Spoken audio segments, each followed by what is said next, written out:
गुरु केलाच पाहिजे। आपल्या जीवनामध्ये सद्गुरू एकच असावा। बाकी शिक्षा गुरु अनेक असू शकतात। लहानपणापासून आपण जेवढ्यांकडून काही ना काही शिकलेलं असतं। पहिले म्हणजे आपले मातापिता आपले गुरु असतात। त्यानंतर शाळेमध्ये आपल्याला शिकवण्यासाठी ते सुद्धा आपले गुरुजन मंडळी, हे सगळे शिक्षा गुरु आहेत। पण जीवनामध्ये दीक्षा गुरु म्हणजे सद्गुरू एकच असावेत। सद्गुरू अनेक नसतात, एकच असावेत। सद्गुरू कधीही बदलायचे नाहीत। पण हल्ली असं झालं ना, माणसं कपडे बदलल्यासारखं गुरु बदलत आहेत। आज एखादा महाराज चांगला वाटला की त्यांना गुरु केलं, उद्या दुसरे कोणी चांगले कीर्तनकार नवीन आले, ते आवडले मनाला की पहिला गुरु दिला सोडून लगेच दुसऱ्याकडून लगेच दीक्षा, त्याला गुरु केलं। तिसऱ्या दिवशी तिसराच गुरु। पण हे बरोबर नाही। सद्गुरू एकच असावा आणि तो ब्रह्म जाणणारा असावा, शास्त्र जाणणारा असावा। कशाही ढोंगीच्या नादी लागून आपल्या जीवनाची दुर्गती करून घ्यायची नाही। कोणत्याही ढोंगी गुरुच्या नादी लागायचं नाही। लागले तयाच्या संगती, झाली त्याची गती।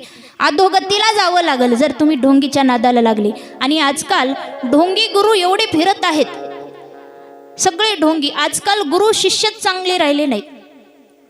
आजकालच्या गुरु शिष्याची जोडी बघितली तर बघल तिकडं सर्व भ्रष्टाचार परमार्थातही आहे, व्यवहारात तर आहे, परमार्थही बिघडून चाललाय। गुरुही चांगले नाहीत, शिष्यही चांगले नाहीत। अहो काही ठिकाणी पाहिलं, शिष्य बिड्या ओढणारे असतील तर गुरु गांजा ओढणारे दिसतात। कारण जसा गुरु तसा चेला। शिष्य तर लबाड झाले पण गुरु महालबाड झाले। म्हणून गुरु योग्य करावा। ब्रह्म जाणणारा, जो स्वतः ब्रह्म जाणतो तोच आपल्याला ब्रह्माचं स्वरूप सांगू शकतो ना। ब्रह्म दाखवायचं कामच गुरुचं आहे। गुरुलाच ब्रह्म म्हणजे काही माहिती नाही, आपल्याला काय शिकवणार।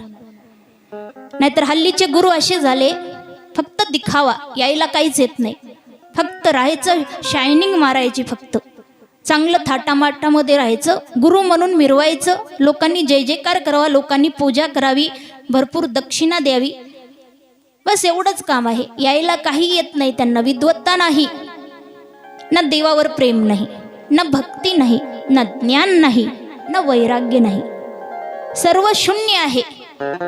फक्त ढोंग आहे, दिखावा, दिखाव्याची भक्ती जास्त झाली।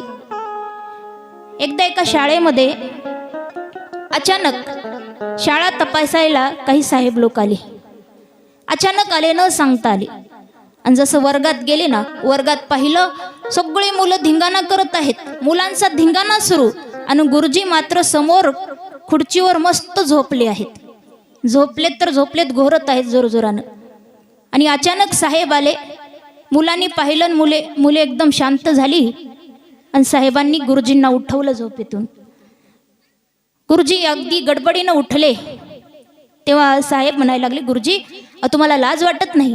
चालू क्लासमध्ये तुम्ही झोपता? तेव्हा गुरुजींनी उत्तर दिलं, सर मी झोपलो नव्हतो, तर रामायणाचा विषय सांगत होतो, रामायणामध्ये कुंभकर्णाचा विषय सुरू होता, कुंभकर्ण कसा झोपतो हे मी मुलांना दाखवत होतो बघा। तेव्हा गुरुजी म्हणाले, ठीक आहे, आम्ही शाळा तपासायला आलोत, आम्हाला पाहायचं तुमच्या विद्यार्थ्यांची प्रगती कुठपर्यंत आलेली आहे। म्हणून साहेबांनी मुलांना प्रश्न केलेला आहे। पहिला प्रश्न विचारला इतिहासातला, मुलांना विचारलं, मुलांनो सांगा छत्रपती शिवाजी महाराजांचा जन्म कुठे झाला, विचारलं। पण मुलांना उत्तरच येईना, कारण गुरुजींनी कधी शिकवलंच नव्हतं। शिकवलंच नाही तर मुलांना माहिती कसं होणार? मुलं चुपचाप बसलीत, कोणीच हात वर करेना। गुरुजींना आता इतकी भीती वाटायला लागली, आता कसं होणार? एकत्री विद्यार्थ्याला उत्तर आलं पाहिजे। म्हणून गुरुजींनी एका मुलाकडे इशारा केला, त्या मुलानं पाहिलं गुरुजी काहीतरी दाखवत आहेत। गुरुजींनी कमरेच्या किल्ल्या दाखवायला सुरुवात केली। पोरानं पाहिलं ना, हात वर केला, पोरगं म्हणालं, सर मला माहिती आहे। साहेबांनी विचारलं, सांग बरं। पोरानं सांगितलं, सर छत्रपती शिवाजी महाराजांचा जन्म किल्ल्यावर झाला, उत्तर दिलं। साहेब म्हणाले, वा वा, अख्ख्या वर्गामध्ये तूच एकटा हुशार दिसतोस, तर आता तूच सांग कुठल्या किल्ल्यावर झाला? आता हे माहित नव्हतं ना, इशारा केला, फक्त किल्ली दाखवली होती, पोरानं सांगितलं, छत्रपती शिवाजी महाराजांचा जन्म आमच्या गुरुजींच्या कमरेच्या किल्ल्यावर झाला. काय सांगितलं? कारण गुरुजींनी कमरेच्याच किल्ल्या दाखवल्या होत्या. गुरुजींना असा घामच आला. साहेबांना खूप राग आला. गुरुजी, काय शिकवलंय तुम्ही विद्यार्थ्यांना? हीच का प्रगती? तेव्हा गुरुजी म्हणतात, अहो जरा सोपे सोपे प्रश्न विचारा, तुम्ही फार अवघड विचारताय. तेव्हा ठीक आहे म्हणाले साहेब. दुसरा प्रश्न म्हणाले, आता तुम्ही रामायण शिकवत होता ना, कुंभकर्णाचं सांगत होता, रामायणाचं सांगत होता, तर रामायणाचा प्रश्न विचारतो. साहेबांनी विचारलं, पोरांनो सांगा, रावणाची लंका कोणी जाळली? प्रश्न केला. एका पोराला उठवलं, तू सांग. तो म्हणाला, गुरुजी मला माहित नाही. दुसऱ्याला विचारलं, तो म्हणाला, गुरुजी जेव्हा लंका जाळली तेव्हा तिथं मी उपस्थितच नव्हतो, म्हणून मी पाहिलंच नाही कोणी जाळली. तिसऱ्या पोराला विचारलं. तिसरं पोरग म्हणालं, गुरुजी आमच्या मम्मी पप्पांना सांगितलं आहे की दोघांच्या भांडणात तिसऱ्यानं पडू नये. मग ती कोणी जाळी, कशासाठी जाळी, मला काही देणं घेणं नाही, मला त्याच्यात पडायचंच नाही म्हणालं पोरग. तेव्हा असा साहेबांना राग आला. साहेब म्हणाले, गुरुजी तुमच्यात तर विद्यार्थ्यांना काहीच येत नाही, तुम्हाला स्वतःला काही येतंय का? आता तिसरा प्रश्न विचारला साक्षात गुरुजींनाच. गुरुजींना विचारले साहेब लोकांनी, गुरुजी आता तुम्ही सांगा की द्रौपदीचं वस्त्रहरण कोणी केलं? जसं ऐकलं गुरुजी लटलट थरथर थरथर कापायला लागले आणि साहेबांच्या चरणावर साष्टांग दंडवत घातला आणि लटलट कापत म्हणाले, साहेब ती द्रौपदी कोण होती मला माहीत नाही, तिचं वस्त्रहरण कोणी केलं हे सुद्धा मला माहीत नाही, पण मी नाही केलं हो, मला सोडून द्या. बघा, असे जर गुरु असतील तर शिष्याची काय प्रगती होईल.